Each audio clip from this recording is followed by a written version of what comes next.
Water sources saying there was need to have young people at the forefront for pushing for the fight against climate change. My fellow teens, youths, that parent at home, plant that one tree. It will make a huge difference to the environment.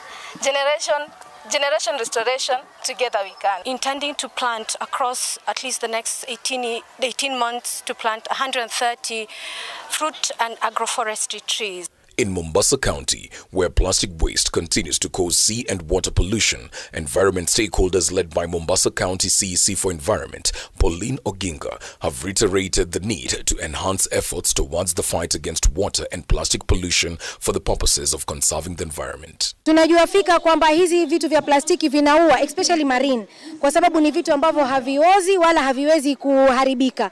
Kwa hivyo kule kuua kwa marine ni jambo ambalo tunaanza kuadvocate kwa wananchi ambao wamezoea kutumia fuo za bahari kama majaa ya taka. Tunahimiza kila mmoja wakati unapotupa plastic, unatumia chochote ambayo imewekwa kwa plastic, hakikisha imekuwa segregated. Ndio sababu kama County Government of Mombasa tumeanza piloting ya sorting ya waste segregation. Elsewhere, conservationists in Kajiado North, Kajiado County planted over 2,000 tree seedlings at Olulua Forest with the aim of improving the forest tree cover. Here, this is a part that originally was grabbed, and as you can see, we are still having activities going on for the last 2 years, planting more indigenous trees to better the forest and to bring it back to where it was as it was before. It's also a moment for us to reflect and see the action that we have done in the last 50 years. Every year since 1973, people have planted trees, people have gone out to create awareness, but the degradation still continues. Maybe we need to think about a new way of doing things or do it in a different way so that we can actually be able to create a change, because the continued degradation of the environment undermines our own livelihood. In Nairobi County, Women Rep Esther Basaris spearheaded a tree planting initiative in Kamulu, emphasizing the importance of environmental sustainability. Additionally, Basaris expressed concerns over population growth and resource scarcity, urging Kenyans to prioritize family planning. Tuko na program ya NGAF ya kupanda miti. Sisi tulisema kama komiti ya NGAF Nairobi hatutapanda miti kupanda miti. Tutapanda miti ya matunda. Tupange kizazi. Wajua kuna wengine ambao wanawaambia muzai kwa sababu wanataka kura. Na wasaile munateseka hawajui. Meanwhile, in Kisumu, participants called for involvement in environment programs run by the government, such as the rehabilitation of parks in the fight against climate change. This day gives us an opportunity to reflect on the state of our environment and take stock of gains made in conservation campaigns, especially in improving the forest cover to address the worsening global warming. The time to save our environment is running out, because with every additional increment of global warming and climate changes, the risks become worse. It is very, very important for me, and I think for each of us, to think about how we're taking care of our environment. Water is necessary for human life, and so it is incumbent upon us as inhabitants of this earth to make sure that we are taking care of those water resources. In 2029, the Global Alliance for Vaccines and Immunization Support to Kenya shall lapse, occasioning the need for self-dependency in vaccine manufacturing for the prevention of diseases. In its journey towards self-sustainability, Kenya has today joined the International Vaccine Institute as a member state, gearing for improved research and development of vaccines, ultimately promoting safety of Kenyans. Here's Ben Kirira with more details. Donor dependency on vaccines hinders optimum availability, as has been witnessed in the past few weeks, where health facilities in Kenya have grappled with a severe shortage of the BCG, oral polio, DPT and measles rubella vaccines. The government has attributed this shortage to a 3.6 billion shilling debt to Gavi and UNICEF, the country's vaccine procurement and distribution partners. To alleviate similar challenges, Kenya has today joined the International Vaccine Institute as a member state and shall now have access to the institute's research and development, as well as pharmaceuticals manufacturers, enabling technology transfer for vaccines.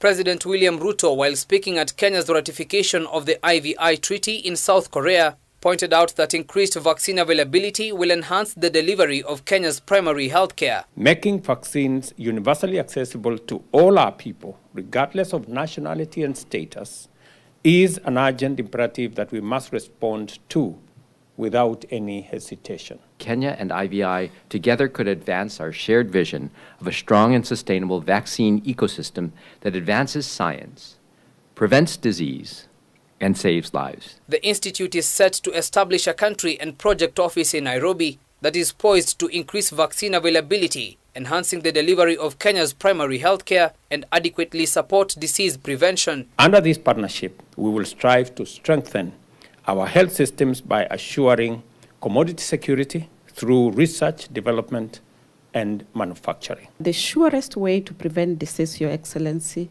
is through immunization.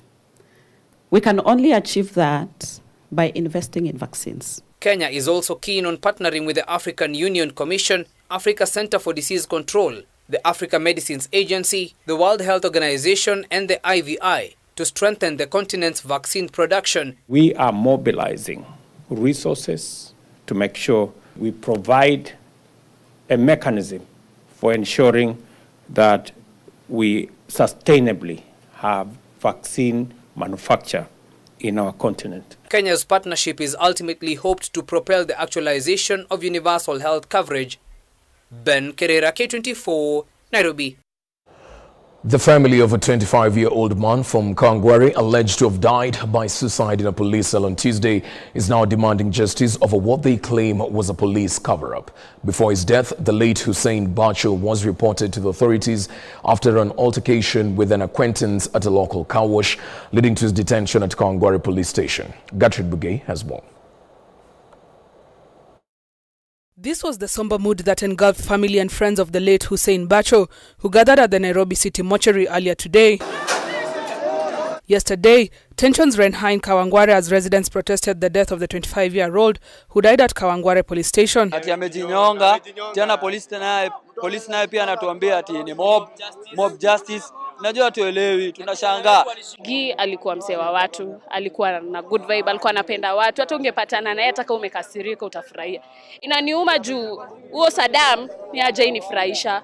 Ashailetewa Kahongo na kashika babangu. So mi anifurahishi hata atoke tu. Katika seli hii anasemekana amejinyonga, lakini hakuna kitu kama hicho ambacho kinaweza kujinyonga, ama hakuna kitu ambacho anaweza kufanya ili kujinyonga. La kufanya ni kwamba ameuliwa hapa ndani katika hii seli, manake wamezoea kudhulumu watu.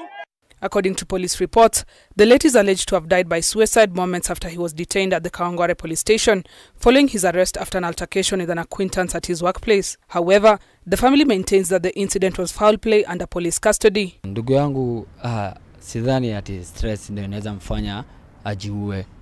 Umeelewa? Si rahisi ndugu yangu ati ajiue. Yeye naye inspector alinidanganya. Medical reports from the autopsy examination indicate that the 25-year-old Hussein exhibited signs of strangulation and bodily injuries around his abdominal area.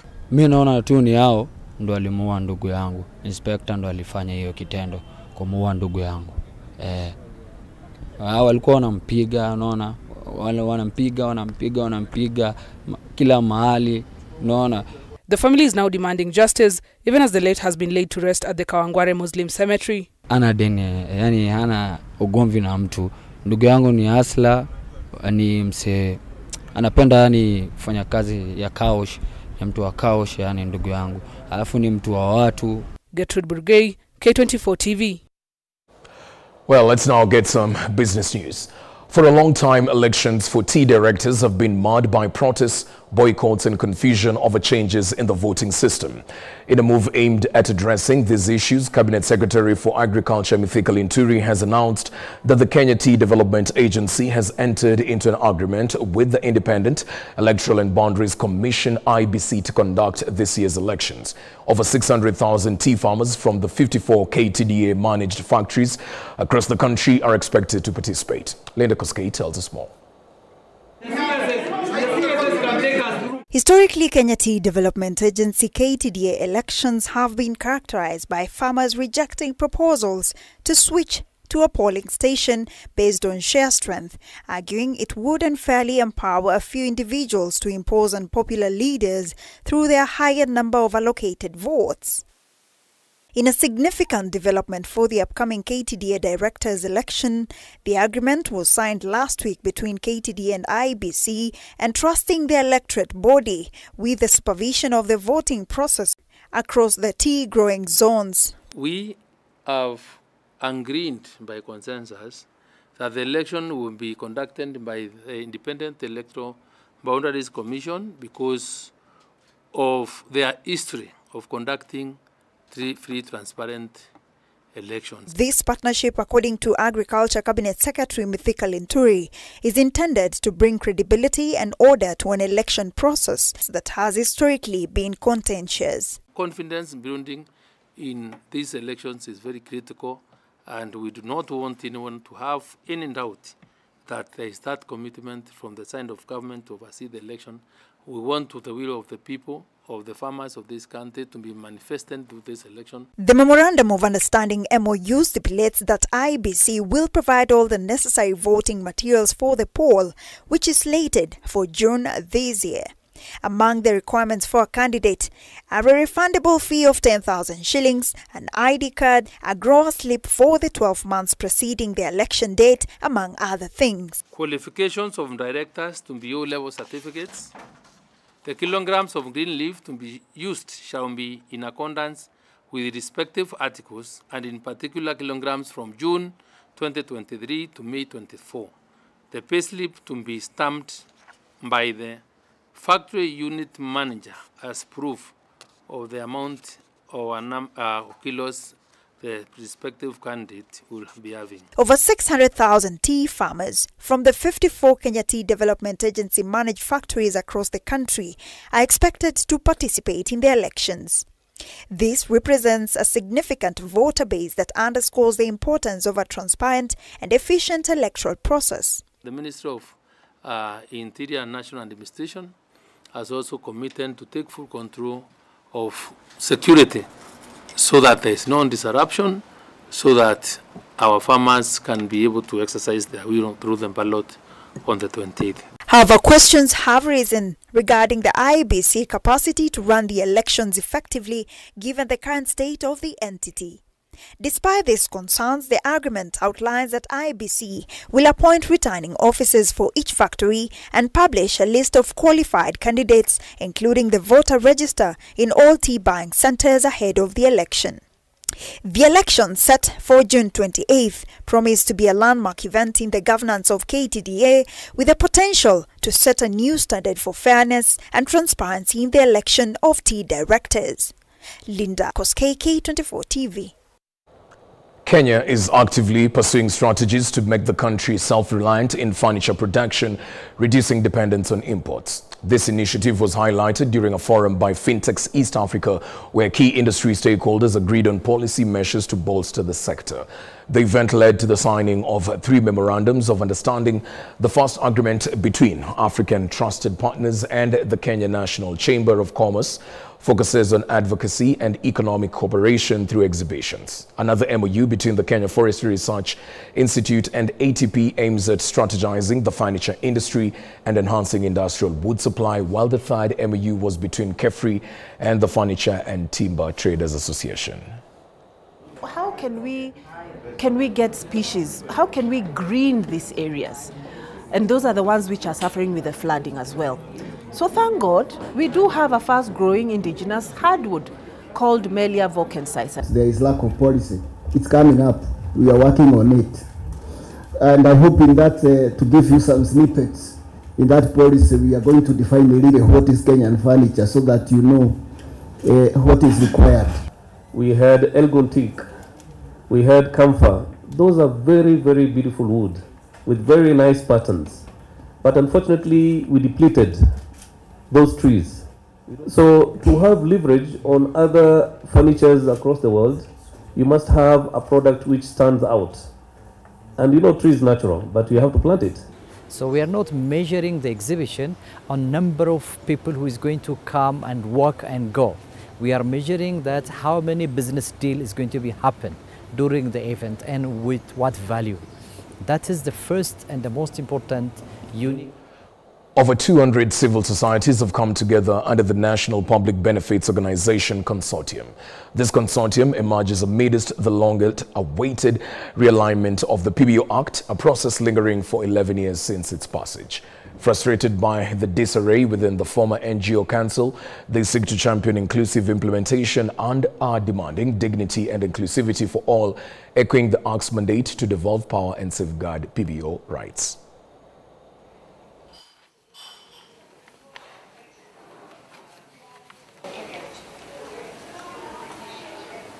14th of May, the Cabinet Secretary of the Interior officially commenced the Public Benefits National Act after a long 11-year wait.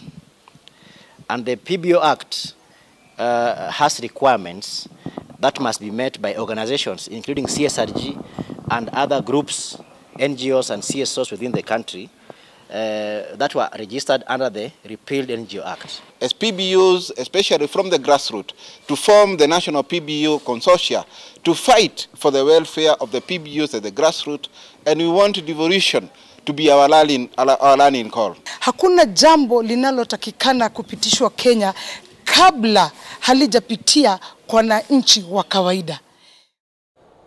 Well, that's just about it for business news. We take another short break. We'll be back with some sports news courtesy of Chris Migwambo.